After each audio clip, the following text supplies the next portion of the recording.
pudgy nerd to goddamn specimen. Kumail Nanjiani shocks the world with radical body transformation that's never been seen before. Kumail's been inspired by his co-star. Do you think if I followed your workout, I could be as big as you? No. He stepped into the Captain America machine. They've all done something. Yeah. Not even abusing steroids. Is your wife happy about the working out? Emily almost died. Stress is one of the triggers for the condition. They put her in a coma. Like the color drains from my face, and I'm like, what am I gonna do? What am I gonna do? All I wanted to do was be cool, and I just wasn't. I didn't have it. His whole life, Kumail never fit in. Looking like me, sounding like me, getting up on stage in front of drunk people trying to tell jokes. I'd get heckled, go back to India, and I'd say, I've never been to India. Or go back to Taliban, and I would say, you're right, I am a terrorist. I just do stand-up comedy on the side to keep a low profile. But one night, someone in the crowd saw him for who he truly was. Kumail asked, is Pakistan in the house? I just woohooed as if I was from Pakistan. This is how it works. What you have to do is get heckled by a beautiful American woman at a show, fall in love with her, have her fall in love with you. For me, it wasn't one thing. It was just like, I loved being with her. When we were first dating, we would just hang out in her bedroom, order in food, and watch horror movies. This is the best life possible. But Kumail was afraid his parents would never accept Emily. I thought of my parents as these superheroes who knew everything. And I was afraid of telling my parents about Emily. My parents wanted me to get arranged married to a Pakistani woman. What am I gonna do? Because I don't think I can marry someone they find for me, but I can't disappoint my mom. And then I sort of secretly started dating Emily. But Kumail took Emily for granted until he got a horrifying call. Emily almost died. While her doctors tried to figure out what was wrong with her, they put her in a medically induced coma. The smell of the hospital, walking down that hall, wondering if she's okay or not. It was very traumatic, and it did not feel funny. My favorite person in the world is going through a medical trauma and the helplessness that comes with that and the not knowing. I remember looking at her and saying, if she comes out of this, we're gonna get married. Kumail knew he had to stop hiding from his parents if he wanted to be with Emily. I just cried on the phone and I said, I'm really sorry to tell you this, but I've been dating this girl and she's in a coma. She's very, very sick. Her name was Emily. And my mom's initial reaction immediately was, is she gonna be okay?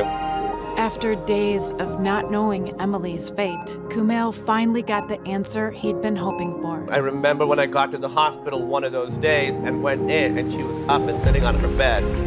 I called them and I said, she's awake, she's gonna be okay. We got married 3 months after. When her and I went to meet my parents, we were already married. And even though Emily's not the person that they had imagined in their heads, they fully accepted her and they threw a traditional Pakistani wedding. Kumail got the girl and his parents' acceptance. But a new co-star threw him back into being that insecure little kid. Dave comes on set and literally everybody's just clapping. Everyone's chanting, Dave, Dave, Dave. It's not good to be around him because the comparison isn't good. I mean, look at the size difference there. I mean, look at him. Do you think if I followed your workout regimen, I could be as big as you? No. But Kumail saw that Dave wasn't accepted for who he really was either. I'm just like half gorilla. I'm a big person. I found it hard for people to take me seriously. There's a lot of labeling. There's a certain stigma that is stuck with you. We were both looking for the same thing.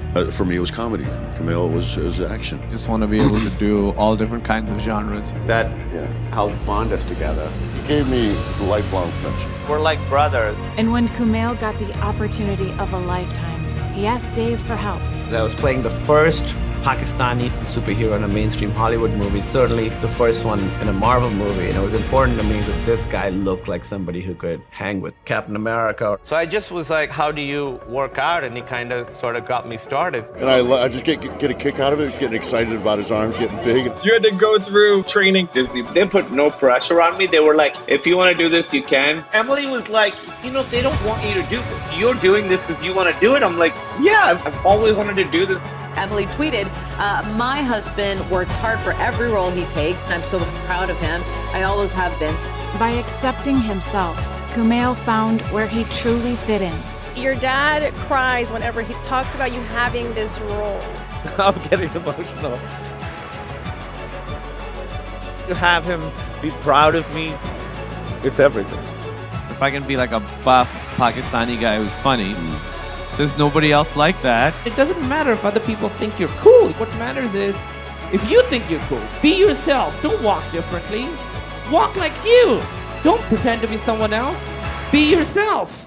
You say that Channing likes to torture you between takes. We're talking physical torture. He's like way bigger and stronger than I am. I beg him. I've literally cried from this happening. And I was like, hey, if I eat less and go to a trainer, will I get in good shape? And he's like, yeah, you dumb mother. I can honestly say that is not who he is. I think in our business, there's lots of like fake friendships.